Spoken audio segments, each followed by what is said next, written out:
बसमी अल्लाह अर्रहमान अर्रहीम। अस्सलामु वालेकुम। इब्न साकर मुजाहिद से रिवायत है, जब हज़रत आदम अलैहिस्सलाम को जन्नत से निकालने का हुक्म हुआ तो खुदा के हुक्म से जबराइल और मिकाईल अलैहिस्सलाम आए और इन्होंने सर से ताज उतारा, कमर बंद कमर से खोला और बरहना कर दिया और अरबी ज़बान भी छीन ली गई और सरयानी बोलने लगे। फिर तौबा कबूल होने के बाद फिर अरबी ज़बान अता कर दी गई।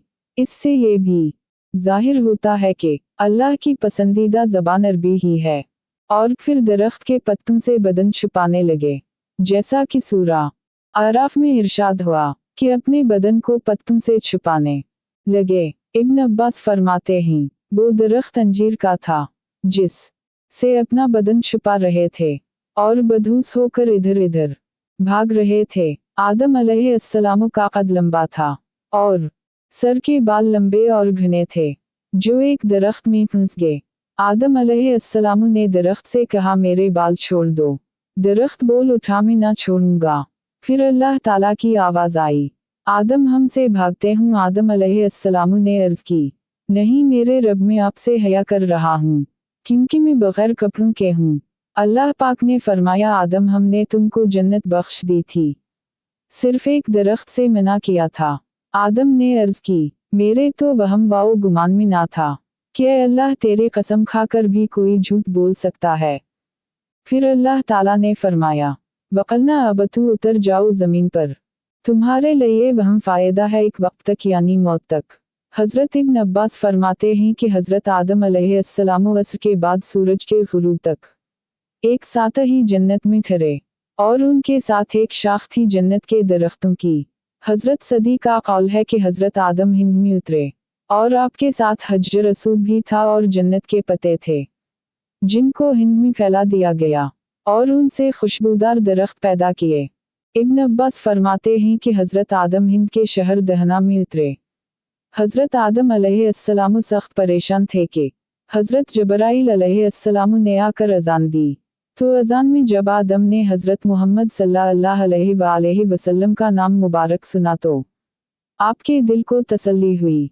हज़रत हुस्न बसरी फरमाते हैं, अम्मू हवा को जदा में उतारा गया और इब्लीस मलून बसरा से चंद मील के फासले पर सेस्तान में उतारा और संपसबहान में। बाज़ रिवायत में है कि ताउस भी थी जो काबुल में उतारी गई।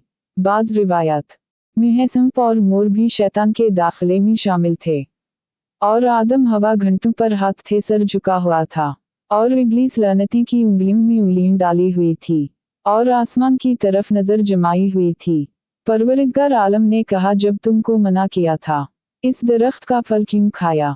हज़रत आदम ने अर्ज़ की, मुझे हवा ने मशवरा दिया था। मीम अल्लाह पाक ने फरमाया, हमने हवा को हमल के ज़माने की सख्ती और वज़ा हमल का दर्दो करब और विलादत के वक्त की तकलीफ दी और तुमको और तुम्हारे बच्चे को रोने का दिख दिया। अल्लाह पाक ने फरमाया, हमने तुमको बता नहीं दिया था कि इब्लीस लानती तुम्हारा और तुम्हारी बीवी का खिला दुश्मन है। ख्याल रखना कि कहीं तुम उसकी वजह से जन्नत से ना निकाल दिए जाओ, फिर तुम मशक्क़त में पड़ोगे। जन्नत में तो खाना पीना बगैर मशक्क़त और मेहनत के है, दुनिया में तुम पर भूख प्यास आ जाएगी। हुलिया हज़रत आदम अलैहिस्सलाम गंदमी रंग के थे, लंबे लंबे बालों वाले और बड़े लंबे कद व कामत वाले थे।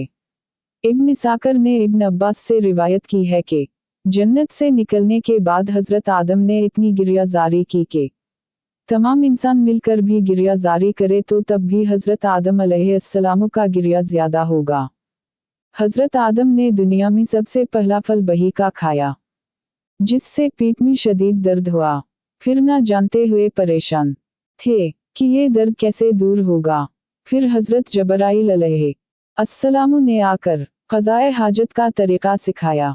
जब आदम को अपने बराज से बदबू आई तो और ज़्यादा रोने लगे। मीम 70 दिन तक रोते रहे, क्योंकि जन्नत में मूंग की खुशबू से फल हज़म होते थे। इस हदीस को अर्ज़क़ी ने तारीख़ मक्का में और जन्नदी ने फ़िज़ाइल मक्का में और बिकाई ने किताब अदावत में और बरीदा असलमी ने मुतअद्दिद असनादों से रिवायत किया है। और अबद हमीद रिवायत ज़हाक इब्न अब्बास से लिखते हैं कि हजरत आदम अलैहिस्सलाम 200 बरस अपनी तौबा तौबा वाओ फिक्र के गम में रहे और गिरिया जारी करते रहे। एक दिन हाथ की हथेली अपनी पेशानी पर रखकर और सर घुटनों पर रखकर रो रहे थे कि हजरत जबराइल अलैहिस्सलाम आ गए और हजरत आदम की गिरिया जारी देखकर वो भी रोने लगे और हजरत आदम से पूछा इतना क्यों रो रहे हो? आदम ने कहा आसमान से जमीन की पस्त में डाल दी गया हूँ। दार मकामता से दार जवाल में गिराया है। मकाम जावेद से मकाम फना पर लाया गया हूँ। हजरत जबराइल अलैहिस्सलाम ने कहा मैंने आपकी गिरिया जारी अल्लाह को बताई है।